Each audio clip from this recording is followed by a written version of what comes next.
guys, so I thought I would take advantage today of a little mishap that occurred, and hopefully it might be helpful to you. I'm not entirely sure, but story time. So you all know that one of the luxuries that my job affords me is that I actually get to walk to work one day of the week, and I really enjoy that.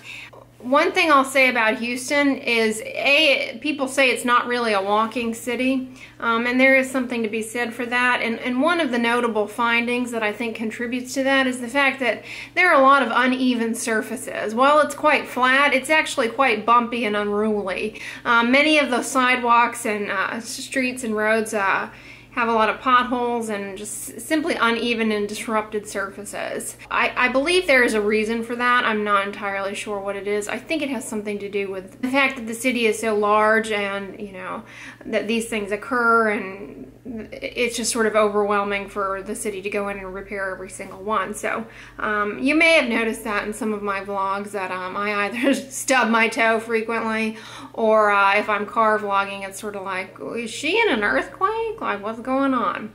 But today, I generally am really good about watching where I was going, but you know, it's bound to happen. I tripped and fell flat on my face, like flat on my face. I mean, like could not have been any more catastrophic appearing of a fall, okay? Suffice it to say, I'm okay, but as soon as it happened, you know, your gut reaction, this is just something that I thought was funny. My gut reaction at the time, because there were a lot of people around and many people observed me, and it's so funny to me, you know, and I think I'm not alone in this type of reaction, but it's to get up really quickly, and you feel a sense of embarrassment and humiliation, right? And I don't understand where this reflexive embarrassment comes from. I know I'm not alone in this, and it's funny because I've observed people fall before, and it's got to be a minority of people whose gut reaction is, what an idiot, they just fell, right? I mean, most people's gut reaction to witnessing somebody fall flat on their face, with the exception of maybe in a bar because of, you know, some spirits on board, most people's reaction is not to laugh at the person, but rather to empathize with them. And I just think it's funny that as the faller, we don't afford ourselves the same care and concern and empathy and forgiveness immediately, but rather we feel embarrassed and want to hide in shame. It's kind of odd. So that was my little reflection of the day after humiliating myself. It is an embarrassing feeling, you know, especially when you feel like you have it all together and you're finishing up your day, and then I ended up scraping my arm quite a bit here, right here on my shoulder, and also on my wrist, okay? And so what I thought would be helpful to share with you guys is kind of my thought process for how I deal with scrapes, and I think it might be helpful. So the first thing that I did, fortunately, you know, I was pretty close to home when this occurred. As soon as I came home, I simply just put the cuts under some running tap water, just straight tap water, just to kind of clean out any of the dust and debris that may have gotten onto the cut. And, you know, let the area, pat dry the area with a clean washcloth, a clean dry washcloth. And then I came in with good old CeraVe healing ointment right to the cuts, okay? No, none of that Neosporin catastrophe, okay? And then I covered them immediately with these Band-Aids that I happen to have and love. Honestly, these are, in my opinion, you have to be able to get these on Amazon. These are these coverlet adhesive dressings. These aren't like the Band-Aids that you buy in the drugstore. I think you can actually get them in the drugstore. I'm not entirely sure. I know they have them in medical supply stores, but these are like the best stinking Band-Aids out there, in my opinion. They're latex free should you happen to be allergic to latex, which is common in the healthcare field, unfortunately, because we're chronically exposed to so much latex. So we try and, you know, cut down on the amount of latex by making as much stuff latex free these days. And so they're great in that capacity, but they stretch, okay? They're stretchy and their adhesive is quite good, okay? They don't do that bubbling up thing. I hate that with those cheapy Band-Aids. And I feel like in the drugstore it's kind of hit or miss with the Band-Aids. Like sometimes you get some good ones, but for the most part they're very expensive and most of them are just kind of crummy. But this, you know, I guess you could call this medical grade skincare here. I don't know. Am I a cosmeceutical? I have no idea. But these adhesive dressing coverlets, I'm sure you can get them on Amazon. I'm going to search tonight, and if I identify them, I will definitely link them down below. They are made in Rutherford, North Carolina, and these happen to be sterile. But anyways, so the rationale for doing this, and you may be like, don't you want it to scab up? No, okay? This is the beauty of skin. You guys are always like, why does she go into dermatology? These kind of beautiful things that the body does as reflected in how skin can repair itself. I mean, like, why am I the only one doing dermatology? Like, why isn't everybody doing it, you know? Like, but the reason to cover it up and to do this is almost immediately when you get an abrasion, and here we're just kind of talking, you know, playground cuts and things like I experienced. I'm not talking about like major accidents and those kinds of wounds. I'm just talking about, you know, the run-of-the-mill scrapes and bangs and kinds of things like that. Things that your kids might experience on the playground. I'm referring to kind of playground level injuries here, okay? Just scrapes, okay?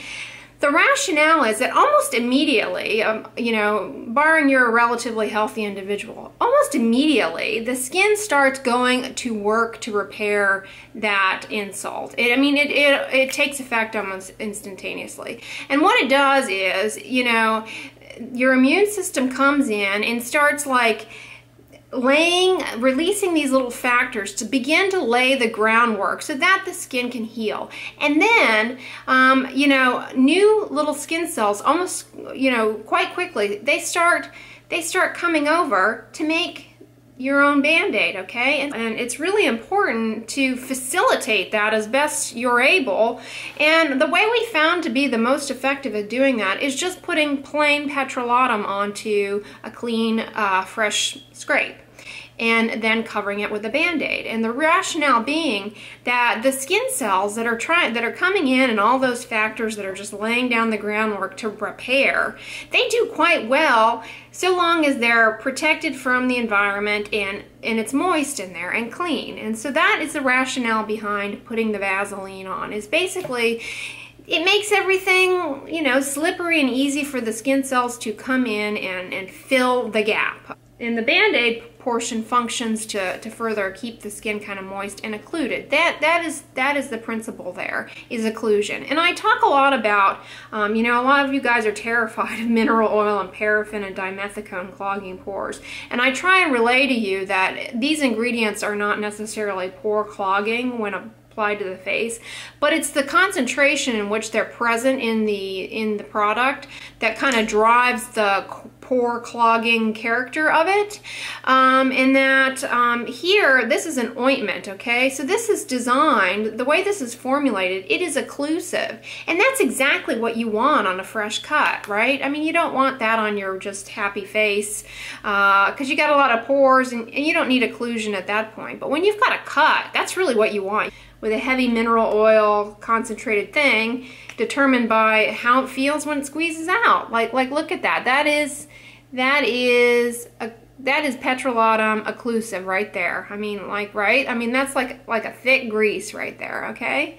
Fine for the lower body, fine for the bottoms of your feet, great on your lips, great on, you know, on fresh cuts like this. And but not so good on the face. Okay, so plug out to CeraVe healing ointment. You don't have to use this though. Plain Vaseline works just fine. And the studies have shown that Vaseline that antibiotic ointments are no better than Vaseline. However, antibiotic ointments like your Neosporin, for example, have some added risks to them that most people aren't aware of. And those risks are they have a high level of allergenicity and causing people to develop rashes to them. And they're just not fantastic antibiotics to be applying kind of willy-nilly to the skin.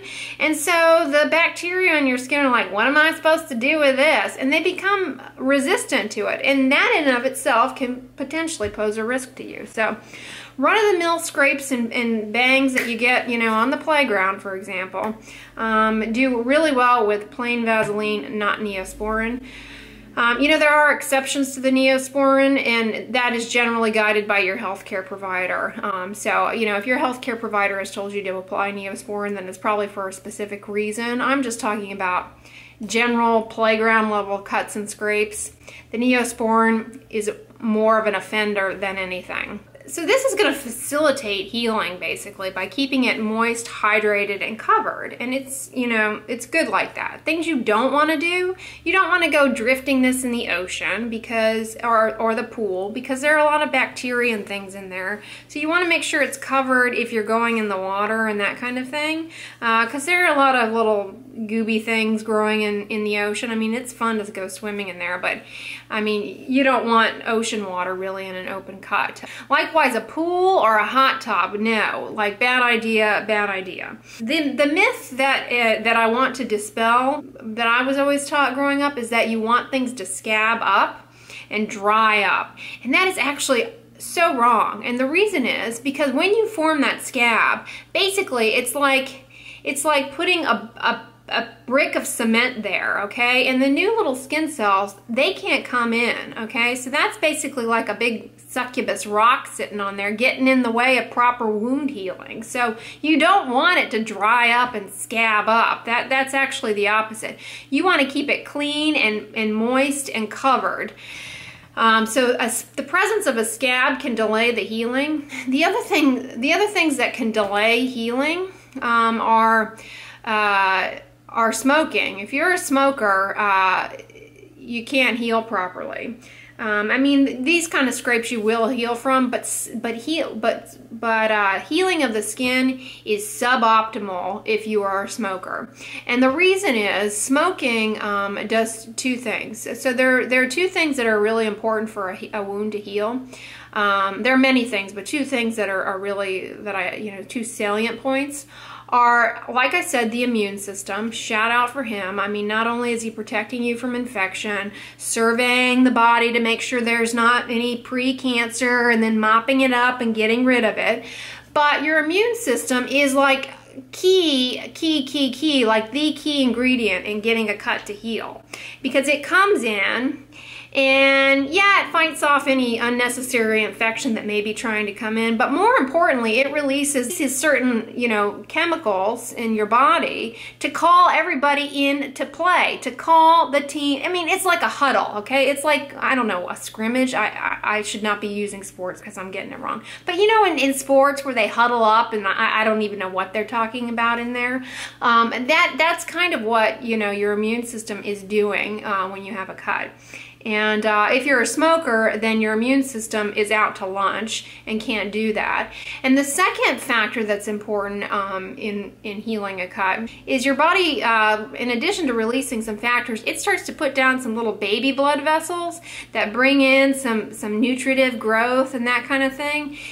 Guess who can't show up to the party so long as wacky tobacco is in the mix? The new little baby blood vessels. So that's kind of screwed over. So smoking is bad news bears for a cut or a wound. I mean, you can get a cut to heal, but healing from a wound is always suboptimal, unfortunately, in folks who smoke. Always suboptimal. It becomes more worrisome and more of a issue if you're having like a major surgery or something that you really need to heal from. But cuts and scrapes don't heal well. Underlying medical conditions like diabetes, cancer, we won't get into that, but yeah, that certainly will slow wound healing. But the other thing, guess who else muddies the water? You want to protect. Oh yeah, you got it. Sun, okay? Because what do I always tell you guys? Sun is immunosuppressive. I just told you need the immune system to come in and lay the growth factors down for the wound to heal, okay? So if you go sunning the area, I mean, you're essentially just ablating that capacity. So sun protection is key, and you get that with the Vaseline and the Band-Aid. But you know, on average, these kind of scrapes and things, the new skin comes in and covers it up. But it's still in the process of healing. So when the new skin comes in and covers it up, you know, you may not necessarily be worried so much about having the Band-Aid on. It's no longer open and naked and afraid. But the sun can still muckety-muck up the water. So if you really want a gold star in wound healing and cut healing, you come in with a sunscreen and you make sure you sun protect that. Especially if you're a darker skin type, because guess what? As I'm sure you know, there's a high likelihood that as that bad boy is healing, he's going to leave a dark streak there, you know, and it's like a painful reminder for a while. Eventually the dark streak generally goes away, but nobody wants that. And then the other thing that you should kind of bear in mind, particularly if you're a darker skin type, because unfortunately this occurs more frequently in darker skin types, is that some people have the tendency to make these really, really robust, thick scars. Some of them are called hypertrophic scars, and some of them are called keloids. If that is you, you know, another thing that you may do that would be prudent is to use something called a silicone sheet, which I mentioned in my acne scars video. But basically, once, you know, the new skin is healed over, these silicone sheets can kind of cut down on some of the unnecessary noise banging at the top that may potentially drive abnormal scar formation in people who are predisposed. So that's another way to kind of get a gold star in healing your playground scrapes. So yeah, I thought I would come in and share this with you guys, because I was like, because I was like so embarrassed that I fell down like that, and then I was like, oh my god, you know, I'm gonna vlog tomorrow, and they're gonna be wondering like, what happened to me? Did I get abused? Like, what happened? No, I'm just a spaz and I fell down. Rather than hide in shame, I thought I would pop my camera down on tripod here and just kind of talk you guys through some of the rationale that went on in my brain that, you know, I feel like would be helpful to you all. And like I said, the stuff I'm talking about are just some general tips that, you know, apply to your playground level scrapes. I'm not talking about like a gunshot wound or anything, okay? This is just playground level scrapes, all right? So I plan to keep these guys covered, and yeah, hopefully I know my epidermis is already coming in like Flynn. Skin is amazing, you guys. I mean, you know, just take a moment to thank yourself for having skin. I mean, it is really such a vital organ, and the number of things that it can and does do for you. I mean, like, honestly, our preoccupation with, you know, cosmetic things, it's like, back the bus up, you know? There's a pervasive cosmetic concern around pores, but actually the pores, they have a lot of, they play an important role in healing the skin on particularly the face, should you sustain a wound on the face. You know, they actually help kind of bring in the new skin cells. So that's why you'd never want to eliminate your pores, you know. But anyways, I thought I would share that with you guys, little tips to wrap it up. Smokers, try and lay off of it if you've got a cut you want to heal, you know, and keep it out of the sunshine, and Vaseline, not Neosporin. But anyways, guys, so, you know, as you may have deduced, it's Friday night here for me, so that means it's Kavita time. I'm not sure when this video will go up, but hopefully soon, because I think, you know, with summer and kids being home, maybe these little pearls are useful. I don't know. So anyways, I'm going to conclude this video here. Give it a thumbs up, share it with your friends, and as always, don't forget, sunscreen and subscribe. I'll talk to you guys tomorrow. Bye.